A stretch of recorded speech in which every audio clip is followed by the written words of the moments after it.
Hello everyone, आज की video में हम प्रैक्टिस करेंगे मेधावी परीक्षा जो आपका मेधावी स्कॉलरशिप का एग्जाम होने वाला है उसका प्रैक्टिस पेपर 3 करेंगे। इससे पहले हम 3 पेपर्स और कर चुके, एक सैम्पल पेपर, इसके अलावा 2 प्रैक्टिस पेपर कर चुके हैं और ये क्लास 5 का है और 4 के स्टूडेंट्स भी देख सकते हैं इसका हाफ पार्ट जिसमें हम सेक्शन 4 जो है कर सकते हैं, जो मेनली उन दोनों के कॉमन है, तो दोनों क्लासेस के बच्चे इसमें अच्छे से इसको देख सकते हैं। साथ में क्या लेके बैठना है, कॉपी लेके बैठनी है। कॉपी में पहले आपने सॉल्व करना, फिर मुझे कमेंट बॉक्स में बताना है कि आपके कितने ठीक हुए। ठीक है, तो कॉपी लेके बैठिए और मेरे साथ साथ सॉल्व कीजिए। तो पहला क्वेश्चन चलो सॉल्व करते हैं। कॉपी ले लिया आपने, नहीं ली तो पहले पॉज करो वीडियो को, जल्दी से कॉपी लेके आओ, साथ साथ सोल्व करेंगे। Which of the following could be written as 6,500। Hindi और इंग्लिश मीडियम में कंफ्यूज ना हो, पेपर दोनों लैंग्वेज में मैं आपको अच्छे से बताऊंगी। तो which of the following could be written as 6,500। इन्होंने कहा है कि इनमें से किसको 6 और 5,000 यानी कि जो है 5,000 किसको बोला जाएगा। 1000 होता है 1000 और हाफ होता है आधा, तो 5,000 कितना होता है 500 को। ठीक है, और इन्होंने क्या कहा 6, क्या बोला 6, तो 6 यहां लगा देंगे। 6,000 6,500 हो गया, तो कौन सा है ये वाला आंसर, तो ये आपका आंसर है। ठीक हुआ तो अपने आप को 2 मार्क्स दे लो। ठीक है, देखते हैं आपके कितने मार्क्स आते हैं। नेक्स्ट है हमें प्लस करना है 217, 398, 783 माइनस 308 प्लस 7 इक्वल्स। देखो ये आपको क्या करना है, इसमें सबसे पहले जितने भी जमा वाले हैं, जितने भी जमा है जिनके आगे प्लस का साइन है उनको हम पहले जोड़ लेंगे। उनको जोड़ लिया, उसके बाद जो माइनस वाला है 308 उसको माइनस कर देंगे। समझ आई बात, तो आपका आंसर आ जाएगा 1097। आपने करना क्या है, मैं यहाँ पे पूरा नहीं बताऊंगी क्योंकि कुछ काम तो बच्चों को भी करना चाहिए। 783 प्लस 7 इन सबको ऐड करना है। जो आंसर आएगा उसको, उसमें से किसको माइनस करना है, 308 को माइनस करना है, फिर आपका ये आंसर आ जाएगा।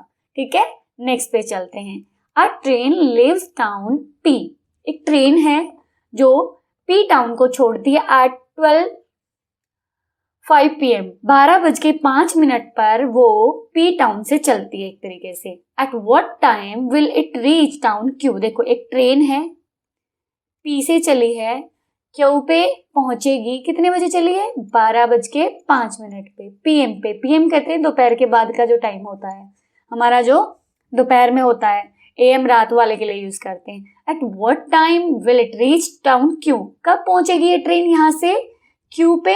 If the journey takes 1 hour and 42 minutes। इन्होंने कहा कि ये 1 घंटा और 42 मिनट लेगी। अब आप मुझे बताओ 1 घंटा 12 से आगे 1 घंटा कितना होगा, 1 बज गया, और कितनी मिनट ली 42 मिनट ली, और पहले ही कितने मिनट पे चली थी 12:05 पे, तो 12 से अगला 1 घंटा 1 हो गया और 5 और जोड़ दो इसमें, तो कितनी मिनट हो गई 5 2 7, 5 into 7 and 4। तो हमारी ट्रेन जो है पीसी के ऊपर कब पहुंचेगी 1:47 PM पर। ये आंसर देखते हैं किसका ठीक हुआ। वेरी गुड, जिसका ठीक हुआ वो अपने आप को 2 मार्क्स यहाँ पे भी दे ले। वेरी गुड, आप अच्छा कर रहे हैं। अगर आपका ठीक है तो बहुत अच्छी बात है। चलो एक और क्वेश्चन पढ़ते हैं। दीज आर 2 टाइप ऑफ कढ़ाई। यहाँ पे 2 टाइप की कढ़ाई है। देखो ये एक तो स्टील की कढ़ाई है और एक नॉन स्टिक कढ़ाई है। स्टील की जो कढ़ाई है वो 235 रुपीज की है और दूसरी कितने की है 372 की है। ठीक है, अब इसने हमें क्या कहा कि 2 कढ़ाई हैं। शालिनी जो है विजिट करती है शॉप पे एंड बाय द स्टील कढ़ाई। पहले वो स्टील कढ़ाई लेके आ जाती है। स्टील कढ़ाई कितने की है 235 की। सी चेंज हर माइंड, घर लेके आती है कढ़ाई, जैसे आप भी कुछ सामान लेके आते हो, आपका भी माइंड चेंज हो जाता है, ये मुझे अच्छा नहीं लग रहा। नेक्स्ट डे वो जाती है दुकान पे और दोबारा से नॉन स्टिकी कढ़ाई ले आती है, 1 इंस्टेड, इसको वापस दे आती है और क्या ले आती है नॉन स्टिकी कढ़ाई। Seepage for the excess amount, और जो इससे ज्यादा अमाउंट थी वो पे कर देती है, जितनी भी ज्यादा थी। विद 500 रुपीज नोट, 500 के नोट में, what amount should be return to her. समझ आया क्वेश्चन? क्वेश्चन ये है, शालिनी जो है पहले एक कढ़ाई लेके आती है 235 की स्टील की कढ़ाई, उसके बाद उसे घर आके पसंद नहीं आती है, वो अगले दिन जाके इस कढ़ाई को वापस कर देती है और इसको लेके आ जाती है, और जितने भी ज्यादा पैसे बन रहे थे, दोनों के अमाउंट में फर्क है। अब देखो आपकी लैंग्वेज में समझाती हूँ। आप एक टॉफी लेके आए हो, 5 रुपीज की आई, आपको घर आके मजा नहीं आया कि मुझे टॉफी अच्छी नहीं लग रही, मैं तो चॉकलेट लेके आऊंगा, तो आप जाते हैं और डेयरी मिल्क की चॉकलेट ले आते हैं 10 रुपीज की। तो आपको कितने और पैसे देने पड़ेंगे? 5 तो दे दिए हैं, 5 और देने पड़ेंगे क्योंकि वो तो 10 की है। तो यही वाली बात है, जो शालिनी है तो 500 का नोट देती है इसको कराने के लिए। तो देखो अब यहाँ पे देखते हैं हम कितने ज्यादा देने पड़ेंगे, आराम से समझो, आसानी से समझ आएगा। तो 372 में से 235 माइनस करते हैं। क्यों करते हैं? क्योंकि इतने ही ज्यादा देने हैं। 12 में से 5 गया 7, यहाँ पे कितना रह गया 6, 6 में से 3 गया 3, और यहाँ पे 3 में से 2 गया 1, 137 रुपीज उसको और देने हैं, क्योंकि इस कढ़ाई की जो वैल्यू थी 235 थी और ये कढ़ाई जो है 372 की है, 372 की है। तो 137 रुपए और देने पड़ेंगे। जैसे यहाँ पे भी उसको 5 और देने थे। अब इसने क्या किया, इसके पास खुले रुपए नहीं थे, इसने दुकानदार को दे दिया 500 का नोट। अब वो पूछ रहा कि उसको कितने रुपए दुकानदार वापस देगा, तो कितने देगा। अब देखो इसमें से 137 हम माइनस करेंगे तो देखते हैं कितना बचता है। 10 में से 7 गया 3, यहाँ पे क्या बचा 9, 9 में से 3 गया 6, इसने इससे एक कैरी ले लिया था तो इसके पास कितना बचा 4, 4 में से 1 गया 3, 363। समझ आया? बिल्कुल आराम से समझाया मैंने ताकि आपको अच्छे से समझ में आए। तो बेटा ये हमारा आंसर हो गया। अगर आपने ठीक किया तो कितने मार्क्स देने हैं? 2 मार्क्स देने हैं खुद को। अगले में देखो, what part of the picture below is shaded. कौन सा पार्ट पिक्चर का शेडेड है? अब देखो पहले ये देखो इसने क्या किया, हमारा यहाँ पे 4 का बॉक्स था लेकिन इसने 4 के भी आधे बॉक्स को करा, तो हम सबको आधा आधा बांट लेंगे ऐसे, ठीक है, सबको बांट लेते हैं। अब टोटल कितने टुकड़े हो गए इसके? 1 2 3 4 5 6 7 8 टुकड़े हो गए। कितना पार्ट शेडेड है? ओनली 1, तो 1/8 ये आपका आंसर हो गया। तो खुद को 2 मार्क्स जल्दी से दे लो। वेरी गुड, ऐसे ही करना वहां पे शांति से, 2 घंटे मिलेंगे, आराम से पेपर हो जाएगा। ठीक है, अगला देखो, Komal eats 1 full bar of chocolate. Komal ने एक चॉकलेट खा ली पूरी की पूरी, ठीक है। Then she divide another chocolate, उसके बाद एक और चॉकलेट लेती है, एक और चॉकलेट लेती है और अनदर 1 into 5 इक्वल, और इसको 5 पार्ट में डिवाइड कर देती है। कितने पार्ट में डिवाइड कर देती है? 5 इक्वल पार्ट में डिवाइड कर देती है, ठीक है। तो ये भी 5 कर देते हैं। And Yeats 3 of those part, और इसमें से 3 और खा जाती है। ये एक तो पूरी खा गई, मतलब एक तरीके से अगर हम इसके भी, क्योंकि ये और ये सेम चॉकलेट हैं, तो ये पूरी की पूरी खा गई है और 3 इसके पार्ट खा गई है, ठीक है। पूरे के पूरे कितने खाए उसने? 1 2 3 4 5 6 7 8 9 10 टोटल हो गए। तो टोटल कितने हुए? 10 नीचे लिखेंगे। खाए कितने उसने? 1 2 3 4 5 6 7 8, तो 8 पार्ट वो खा गई। तो यही क्या हो गया? हमारा आंसर हो गया। समझ आया आपको? एक चॉकलेट उसने पूरी खा ली, दूसरी के 3 टुकड़े खाए थे। इस तरीके से हमने सॉल्व करना है। इन विच फिगर, 2 मार्क्स अपने आप को दे लेना अगर आपका ठीक है तो। In which figure does the shaded part represent a fraction that is more than 3/4। कौन सी फिगर में फ्रैक्शन जो है 3/4 से ज्यादा है, किसमें है देखते हैं। यहाँ पे देखो पहली पिक्चर में कितने टोटल? 1 2 3 4 5 6 7 8 9 10, टोटल पार्ट है 10। शेडेड कितने हैं? 1 2 3 4 5 6, तो 6 पार्ट शेडेड है। 3/4 तो नहीं हुआ, 2 3, देखो 2 की टेबल कहाँ में? 2 3 जा 6, 2 5 जा 10, तो इन्होंने क्या बोला था हमें? 3/4 से ज्यादा है। देखते हैं किसमें है। यहाँ पे देखो टोटल 1 2 3 4 5, टोटल 5 हैं और शेडेड कितने हैं? 4/5। ठीक है, अब इसका आंसर मैं नहीं बताऊंगी आपको, मैं सिर्फ समझाऊंगी, आंसर आपने खुद बताना है। ये यहाँ पे कितने हैं, 1 2 3 4 5 6 7 8, टोटल पार्ट है 8 और शेडेड कितने हैं 4, शेडेड कितने हैं 4, तो 4 1 जा 4, 4 2 जा 8, तो ये आ गया 1/2। और ये कितना है, अगर हम इसको डिवाइड करें तो कितना होगा, ये देखो आप कितना होगा, एक तरीके से ये 4 इसका हो गया 2/3। अब आपको मैंने सॉल्व करके बता दिया है, एक आध आंसर आप देखेंगे फ्रैक्शन की आपको कितनी समझ है कि कौन सा पार्ट आपको लग रहा है जो 3/4 से ज्यादा है, कौन सा पार्ट है। जल्दी से मुझे कमेंट बॉक्स में बताना, हिंट देना है तो बताओ, हिंट देने की नीड नहीं है, फ्रैक्शन का चैप्टर आपकी बुक में अच्छे से है, आप मुझे इसका कमेंट बॉक्स में ऑप्शन बताएंगे कि कौन सा होगा। ठीक है, अब नेक्स्ट पे चलते हैं। In the following 16 is the multiple of, 16 is the multiple, multiple क्या होते हैं, गुणज।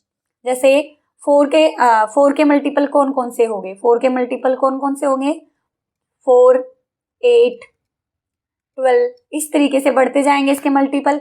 अब इन्होंने कहा कि ये किसका मल्टीपल है, अगर आपकी लैंग्वेज में मैं आपको बताऊं तो 16 किस किस के टेबल में आता है, 1 के टेबल में आता है, 2 के टेबल में आता है, 4 के में भी आता है, 4 4 जा 16, 2 8 जा 16, 8 के में भी आता है, 8 2 जा 16 और 16 के में भी आता है। तो चलो एक बार इसको कंसीडर करते हैं, ये हो सकता है।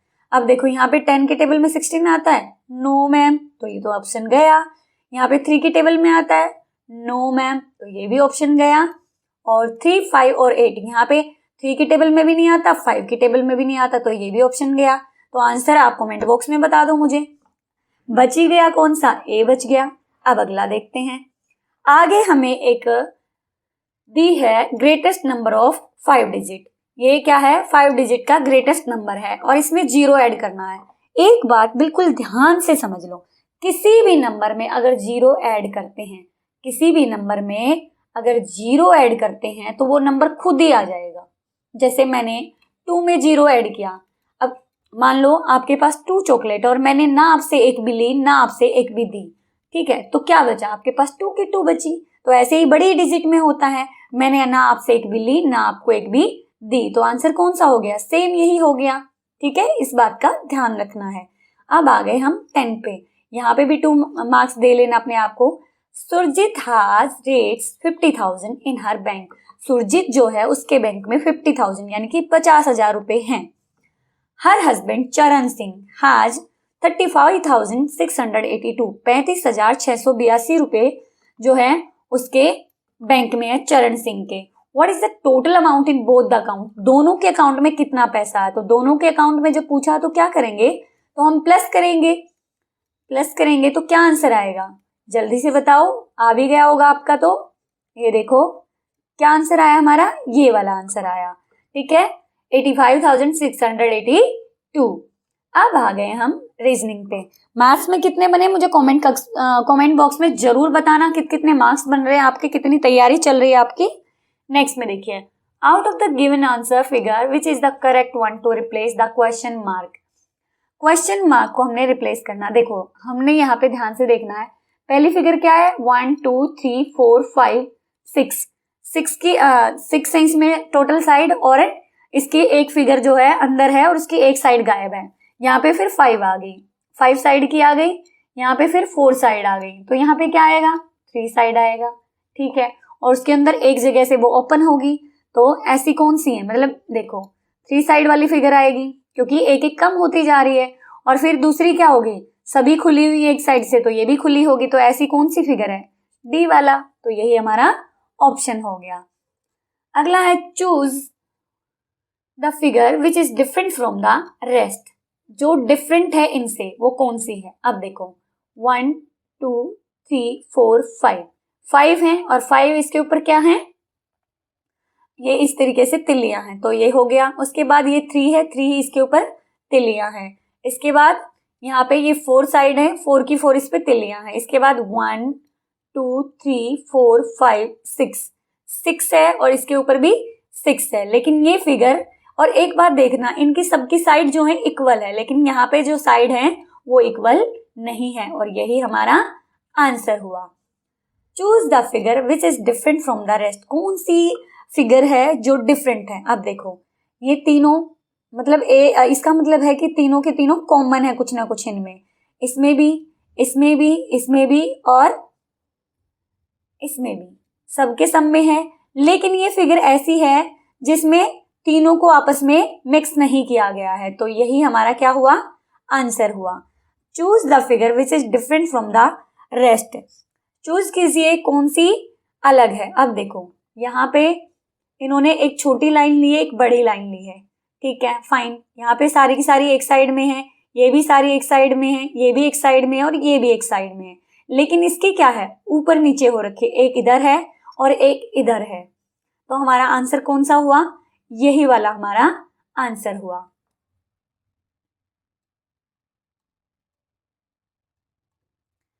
Which word comes first if arranged in alphabetical order? अगर कौन सा आएगा अगर अल्फाबेटिकली हमें इनको अरेंज करें? सबसे पहले कौन सा वर्ड आएगा? तो देखो सबसे पहले ए के बाद जी है, तो ये तो आएगा नहीं। ए के बाद पी, ए के बाद बी। अब देखो ए के बाद बी है तो सीधा हमें देखना है, तो सबसे पहले कौन सा आएगा? यही आएगा। अल्फाबेटिकली ए के बाद बी आता है, और इसके मान लो अगर आपसे पूछा जाता सेकंड पे कौन आएगा, तो सेकंड पे कौन सा आता? जी, क्योंकि बी के बाद अगली फॉर्म यहाँ पे कौन सी आ रही है? जी आ रही है। उसके बाद एम वाला आ रहा है, फिर लास्ट में पी वाला आता, ठीक है, तो अब वो आएगा, तो ये आपका आंसर होगा। आगे दे रखा आपको डाइस और पूछा हुआ है 5 के अपोजिट कौन सा होगा। देखो अगर सेम सरफेस पे है तो उनके अपोजिट वही होगा। 5 के अपोजिट क्या हुआ? 6, 1 के अपोजिट क्या हुआ? 2, और 3 के अपोजिट क्या हुआ? 4। अब एक बात देखो, 3 के अपोजिट यहाँ पे 3 लिख लो, इसमें यहाँ पे क्या है? 5, इसमें यहाँ पे क्या है? इसको करने का तरीका देखो, 6, इसमें यहाँ पे क्या है? 1, और यहाँ पे क्या है? 2, तो 1 के अपोजिट 2, तो पासे में एक और डाइस में एक और नंबर होता है, कौन सा? 4, तो वो तो हो गया इसके अपोजिट। और बाकी देखो हमसे क्या पूछा है? 5 के अपोजिट कौन सा होगा, तो कौन सा होगा? 6, तो यहाँ पे देख लेते हैं ऑप्शन में भी होगा, तो यही हमारा आंसर हुआ। The total of the ages of Amar, Akbar, Anthony is 80 years. Amar, Akbar और एंथनी है, उनकी एज का सम, मान लो कोई 17 का, कोई 19 का है और कोई 22 का है, मतलब जैसे भी हैं उनकी एज का जो टोटल है वो कितना है? 80 ईयर है तीनों का। What was the total of their edges 3 years ago. 3 साल पहले कितना था? यानी कि 3 साल पहले तीनों की उम्र कितनी थी? 3 कम थी भाई, 3 कम हुई, इसकी भी 3 साल पहले, 3 साल पहले, तो कितना हुआ? 3 6 3 9, 9 हो गया, तो 9 को इसमें से माइनस कर देंगे, क्या बचा? 71। यही हमारा क्या हो गया? Answer. Choose the word which is different from the rest. हमें चूज करना जो अलग है। कर्ड यानी कि दही, बटर मक्खन, ऑयल, ऑयल क्या होता? तेल होता, चीज यानी कि पनीर। अब इनमें से पूछा है कि कौन सा अलग है। देखो सारी दूध से बनने वाली चीजें हैं एक्सेप्ट ऑयल, तो यही हमारा आंसर है। रीजन को लिखा गया है SFBTPO और थिंग को लिखा गया है क्या? पूछा है, हमने देखा R को S लिखा है, E को F, A को B, S को T, O को P, यानी कि अगला अगला, तो T से अगला क्या आता है? STU। H के बाद क्या आता है? I के बाद क्या आता है? J, N के बाद क्या आता है? MNO, K के बाद क्या आता है? JKL। तो आंसर कौन सा? UIJOL, यही हमारा आंसर हो गया, ठीक है। नेक्स्ट में देखो, which of the following is most similar in the meaning to sad. कौन सा सेड का मीनिंग है? Happy, tears, unhappy, cry. Cry यानी कि सैड का सिनोनिम्स पूछा है। सिनोनिम्स कौन सा होगा? सैड होता उदास, और अनहैप्पी भी क्या होता है? उदास, तो यही हमारा आंसर होगा। अगला क्वेश्चन, अब आ गए हम यहाँ पे आपके जीके के जो क्वेश्चन हैं उनसे रिलेटेड क्वेश्चन 10 पूछे जाएंगे और हर एक क्वेश्चन 2 नंबर का होगा। राष्ट्रीय मतदाता दिवस प्रत्येक वर्ष किस दिन मनाया जाता है? किस दिन मनाया जाता है इसका हमें पता होना चाहिए, 25 जनवरी को। बुली शब्द का प्रयोग, देखो प्रयोग की स्पेलिंग थोड़ी सी गलत हो गई है, यह आएगा यहाँ पे प्रयोग ऐसे लिखा जाता है, ठीक है, टाइपिंग मिस्टेक हो गया है, सॉरी। प्रयोग किस खेल में किया जाता है? ये हॉकी खेल में किया जाता है, यानी कि गेम को पुनः स्टार्ट करने के लिए, दोबारा स्टार्ट करने के लिए बुली शब्द का प्रयोग किया जाता है। और हमारे देश का राष्ट्रीय गेम भी है ये, ठीक है। हमारा नेशनल स्पोर्ट भी कौन सा है? हॉकी। और इन्हीं का जो एक खिलाड़ी है इसी खेल को खेलने वाले और जिसके नाम पे हमारे देश में खेल दिवस मनाया जाता है। आप मुझे कमेंट बॉक्स में बताएंगे खेल दिवस किस तारीख को मनाया जाता है। खेल दिवस ये आपको सर्च करना है। निम्नलिखित में से किस शहर को झीलों की नगरी कहा जाता है, जहाँ पे बहुत सारी झील हैं? किसको कहा जाता है? उदयपुर को।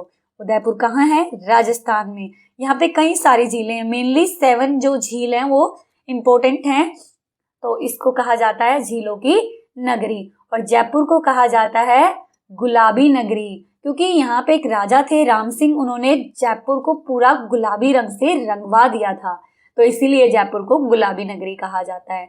दुनिया में सबसे बड़ा जीवित पक्षी कौन सा? सबसे बड़ा पक्षी कौन सा है? शुतुरमुर्ग। तो इसको भी अच्छे से कर लेना। और छोटा कौन सा है? ये हमिंग बर्ड, बिल्कुल छोटा सा पक्षी होता है। निम्नलिखित में से किस भारतीय राज्य की सीमा चीन, नेपाल और भूटान से मिलती है? किसकी मिलती है? उत्तर प्रदेश की? नो। अरुणाचल की? नो। सिक्किम ऐसा राज्य है जिसकी सीमा चीन से भी मिलती है, नेपाल से छोटू सा है, ऐसा सिक्के जैसा ही, और भूटान से भी मिलती है। तो आपको ये भी याद रखना है। भारत पाक, पहले आपको पता है भारत और पाकिस्तान एक ही देश हुआ करते थे, लेकिन जब हमारे यहाँ अंग्रेजों का राज हुआ और जब यहाँ से वो जाने लगे तो भारत और पाकिस्तान 2 देश बन गए। तो इनके बीच में देखो, एक मान लो 2 भाई हैं, दोनों अलग अलग हो रहे हैं, तो दोनों के घर अलग अलग होंगे और उनके बीच में कुछ तो लाइन आएगी, कुछ तो होगा, घर की दीवार आएगी। ऐसे ही इन दोनों देशों के बीच एक रेखा खींची गई, उसका नाम रखा गया रेड क्लिफ रेखा। तो याद कैसे रखोगे? भारत ने पाकिस्तान को रेडियो दिया, यानी कि रेड क्लिफ रेखा। याद रखना, भारत और चीन के बीच जो रेखा है वो है मैकमोहन रेखा, ठीक है, इसको याद रखना। एक ही चीज याद रखनी है, भारत और पाकिस्तान के बीच है रेड क्लिफ रेखा, यानी कि भारत ने पाकिस्तान को क्या दिया? रेडियो दिया, तो रेड क्लिफ रेखा, ठीक है। भारत की पहली बोलती फिल्म, ये तो आपको पता है, आपकी बुक में भी है, कौन सी है? आलम आरा, बोलती हुई फिल्म। वैसे कौन सी थी? राजा हरिश्चंद्र थी, लेकिन पहली बोलती हुई यानी कि जिसमें आवाज डाली गई थी। ये वाली तो बिल्कुल चित्र दिखाए जाते थे, राजा हरिश्चंद्र वाली जो थी। आलम आरा ऐसी मूवी थी जिसमें बोलती हुई फिल्म थी। LAN का विस्तृत रूप क्या है? Local area network. इसका है लोकल एरिया नेटवर्क। वर्तमान में भारत के शिक्षा मंत्री कौन है? इसका मैंने इसलिए ऑप्शन नहीं दिया ताकि आपको अच्छे से पता हो। भारत के शिक्षा मंत्री इस समय श्री धर्मेंद्र प्रधान हैं, इसको याद कर लेना, आपके पेपर में आ सकता है। भारत के खेल मंत्री कौन है? श्री अनुराग ठाकुर जो हैं भारत के खेल मंत्री हैं। भारत के राष्ट्रपति कौन है? उपराष्ट्रपति कौन है? दिल्ली के राज्यपाल कौन है? ये आप मुझे कमेंट बॉक्स में बताएंगे। आपको तैयारी करनी बहुत ज़्यादा ज़रूरी है, ये आपको आएंगे तभी आप अच्छे से तैयारी कर पाएंगे और अच्छे से पेपर में नंबर ले पाएंगे, ठीक है। अब चलते हैं अगले पे। ये आपका एक पैसेज आएगा इस तरीके से, चलिए पढ़ते हैं। Plants need sunlight and water to make their own food. जो प्लांट्स हैं, पौधे हैं, उन्हें सनलाइट भी चाहिए और वाटर भी चाहिए अपना खाना बनाने के लिए। You can do an experiment, आप एक्सपेरिमेंट कर सकते हैं टू टेस्ट करने के लिए इफ दिस इज ट्रू, ये सच है या नहीं। Place a bucket over a patch of green grass. एक बकेट लीजिए, बाल्टी लीजिए और ग्रीन ग्रास के ऊपर रख दीजिए। If you leave the bucket in place for a week, अगर पैच का मतलब किसी छोटे से एरिया पे, अगर इस बकेट को आप 1 हफ्ते तक छोड़ देते हैं, the grass will become very dull. जो ग्रास इसके नीचे, घास जो इसके नीचे, वो बहुत ही डल हो जाएगी, यानी कि बिल्कुल सूखी सूखी टाइप से हो जाएगी। दिस हैपन बिकॉज, ये ऐसा इसलिए हुआ, the grass can not make food in the dark. अंधेरे में जो घास है वो अपना खाना नहीं बना सकती। रिमूव द बकेट, रिमूव मतलब हटाओ, बकेट को हटा दो। इन अ फ्यू डेज, आप देखेंगे कुछ दिनों में, the grass will start turning green again, वो दोबारा से ग्रीन होना स्टार्ट हो जाएगी। तो चलो क्वेश्चन के आंसर देखते हैं। What is the main point of this passage? इसका मेन पॉइंट क्या है? Bucket are bad, plants need sunlight, grass is not pretty when it is dull. कौन सा है इसका? बी वाला, plants need sunlight. What is an experiment? Experiment क्या होता है? A way to grow grass, a way to test an idea, a way to use a bucket. तो कौन सा होता है? आपको पता चल गया होगा, a way to test an idea. Experiment किसी भी आइडिया को टेस्ट करने की टेक्निक है, ठीक है। What happens after a few days? क्या हुआ, क्या होगा मतलब? After a few days the grass turn brown, the grass gets very dull. तो क्या होगी? डल हो जाएगी grass. What is the opposite of dull? डल का अपोजिट क्या होगा? डल होता है बिल्कुल मतलब नीरस, जिसमें कोई जान ना हो एक तरीके से, तो इसका होगा ब्राइट, चमकदार, ठीक है। चमकदार इसका हो जाएगा opposite. According to the passage, how long does it take for the grass to become dull? कितने टाइम में हो जाएगी? आपको बताया था, देखो यहाँ पे कितना टाइम लेगी? फॉर अ वीक, एक वीक के अंदर ग्रास जो है कैसी हो जाएगी? डल हो जाएगी। तो यही हमारा आंसर हुआ। पैसेज से देख के ही करना है, तो एक वीक लगेगा उसे डल होने में, ठीक है। नेक्स्ट पे चलते हैं। गद्यांश पढ़ना आपने। झांसी की रानी लक्ष्मीबाई को घुड़सवारी के साथ साथ घोड़ों की भी अच्छी परख थी। एक बार घोड़ों का एक व्यापारी रानी के दरबार में आया। उसके पास एक जैसे दिखने वाले 2 घोड़े थे। उसे विश्वास था कि रानी दोनों घोड़ों का एक दाम लगाएगी, मगर रानी ने कुछ देर देखने के पश्चात एक घोड़े का दाम 1000 रुपये और दूसरे घोड़े का दाम मात्र 50 रुपये लगाया। व्यापारी ने आश्चर्यचकित होकर रानी से पूछा, रानी जी, दोनों घोड़ों की शक्ल, रंग, कद काठी में कोई फर्क नहीं है, फिर भी आपने दाम में इतना फर्क क्यों कर दिया? रानी ने कहा, जिस घोड़े का दाम मैंने 1000 रुपये लगाया वह उत्तम कोटि का स्वस्थ घोड़ा है, और जिस घोड़े का दाम मैंने 50 रुपये लगाया है वह किसी रोग का शिकार है और उसकी उम्र भी कम है। रानी की सूझबूझ और बुद्धिमानी को देखकर व्यापारी बहुत प्रभावित हुआ। व्यापारी क्या लेकर आया, जल्दी से बताओ? 2 घोड़े। रानी ने दूसरे घोड़े का दाम क्या लगाया था? एक का 1000 लगाया और दूसरे का 50 रुपए, बिल्कुल वहां पे दिया हुआ है। पहले घोड़े में क्या खास बात थी? वह उत्तम कोटि का स्वस्थ घोड़ा था। तो यहाँ पे देखते हैं कौन सा है, वह उत्तम कोटि का स्वस्थ घोड़ा है। गद्यांश के लिए उचित शीर्षक बताइए। तो गद्यांश के लिए आप क्या शीर्षक रखेंगे? घुड़सवार रानी, रानी की सूझबूझ, क्या रखेंगे? घुड़सवार रानी और रानी की सूझबूझ में से कौन सा रखेंगे आप? ये 2 घोड़े तो होगा ही नहीं, घोड़े की सूझबूझ भी नहीं होगा, तो घुड़सवार रानी भी यहां से आएगा, रानी की सूझबूझ। आगे चलते हैं। उत्तम शब्द का अर्थ क्या होता है? उत्तम शब्द का अर्थ होता है अधम। अधम होता है यानी कि नीच, जो नीचे दर्जे का हो, तो उत्तम का क्या होगा? अधम होगा, ठीक है। अब आपको ये तो करा दिया मैंने आपका 40 मार्क्स का जो आने वाला पेपर। 20 मार्क्स का जो पेपर है, मैं पहले बहुत सारे आपके मेधावी के पेपर करवा चुकी हूँ। आपकी ईवीएस की मैं वो वीडियो दोबारा आपसे शेयर कर दूंगी। ईवीएस की मैंने 3 पार्ट में बनाई हुई है, उसमें से बहुत सारे क्वेश्चन आपको देखने को मिलेंगे। एसएसटी की भी मैंने 3 पार्ट्स में बनाई हुई है, ऐसे ही हिंदी की भी है और इंग्लिश की भी है। ये सारी वीडियो मैं बना चुकी हूँ, उनमें से भी आप उसको कवर कर चुके, पहले देखिए तो कवर कर चुके हो। जिन्होंने अभी तैयारी शुरू की है वो अब कर सकते हैं, ठीक है। आपको मेधावी प्लेलिस्ट में ये सारी मिल जाएंगे। फिर भी मैं चाहती हूँ एक बार आपको थोड़ा सा रिवाइज करा दूं क्या क्या आपके पेपर में आता है। तो मैथ्स हम कर चुके हैं, थोड़ा सा आपके ये पहले पेपर में आई हुई है चीजें, उनमें से मैं आपको करवा देती हूँ। देखो यहाँ से इनमें से आ सकता है। खिलौने वाला को किसने लिखा है? सुभद्रा कुमारी चौहान ने। ईदगाह के लेखक कौन है? प्रेमचंद। गुरु और चेला सोहनलाल द्विवेदी।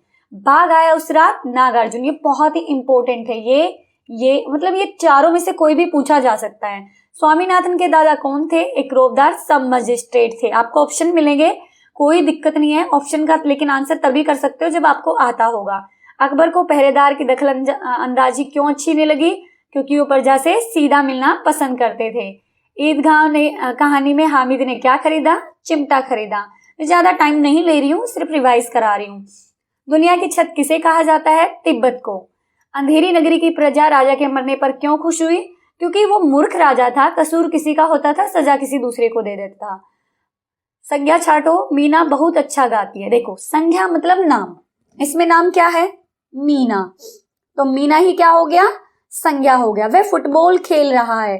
फुटबॉल किसी गेम का नाम है, तो यही क्या हो गया? संज्ञा। मुहावरे, आंख दिखाना। आंख दिखाना क्या होता है? कक्षा में छात्रों को शोर मचाता देखकर प्रधानाचार्य उन्हें आंख दिखाने लगे, मतलब एक तरीके से गुस्सा करना। अकल का दुश्मन यानी कि मूर्ख व्यक्ति। रमेश तो पूरी तरह से अकल का दुश्मन है, उसे समझाने का कोई लाभ नहीं। अब यहाँ पे आपको मैच करने हैं ये के सारे त्योहार। पंजाब में क्या मनाया जाता है? जल्दी से बताओ। लोहड़ी। तमिलनाडु में क्या मनाया जाता है? पोंगल। केरल में ओणम। उत्तर प्रदेश में मकर संक्रांति। झारखंड में सरहुल। जल्दी इसलिए करा रही हूँ, पहले बहुत अच्छे से करवा चुकी हूँ। इंग्लैंड में कौन सी है? पौंड। और जापान में येन। येन की जैसे हमारे यहाँ रुपया चलता है, इनके यहाँ पौंड और यहाँ पे जापान में येन चलता है। अपनी माँ के बारे में सोचते हुए लिखें। मेरी माँ चाहती है कि मैं बड़ा होकर वकील बनूं। आप जो बनना चाहते हो, आपकी माँ जो चाहती है वो लिखें। मेरी माँ बहुत खुश होती जब मैं कक्षा में प्रथम आता। दुर्गम। दुर्गम क्या होता है? दुर्गम होता है जहाँ पे पहुंचना कठिन हो। स्थिर क्या होता है? जो एक जगह रुक जाए, ठहरा हुआ। अभी के लिए इतना ही, अगली वीडियो में करेंगे हम अगला पार्ट। उम्मीद करती हूँ आपको समझ में आया होगा। अगर समझ में आया, वीडियो अच्छी लगी तो लाइक करें, शेयर करें। चैनल पर नए हैं तो सब्सक्राइब जरूर करें।